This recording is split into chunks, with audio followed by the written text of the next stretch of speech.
欢迎回来，新闻现场。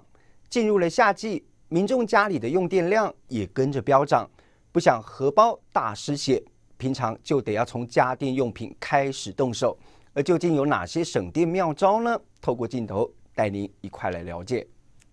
冰箱里堆满了各种食物，民众用塑胶袋包起，能有效阻隔异味，在炎炎夏日里成了生活里不可或缺的家电产品。但您知道吗？把冰箱塞得满满满，其实反而成了耗电的元凶。是建议民众，那个冰箱里面大概放8分满，那尤其一些如果说去参加一些婚礼晚宴包坏的东西，隔天能够趁新鲜就把它吃掉，避免电力耗损。正确的做法包含在冰箱两侧10公分以内避免放置其他的电器用品。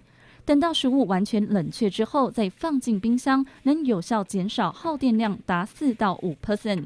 另外，将食物分门别类放在不同的位置，除了能减少开关冰箱的时间，还能有效节省能源。冰箱的部分呢，我们是建议放的时候，那上面的话要距离30公分。那这个主要是为了要避免这个能够散热。另外，还有家中常见的电热水瓶，不用的时候最好能拔掉插头，减少耗电。即使要使用，在酷热的天气里，建议只用1/3或2/3的用水量，减少电力损耗。不过，想省下大把钞票，就得靠它。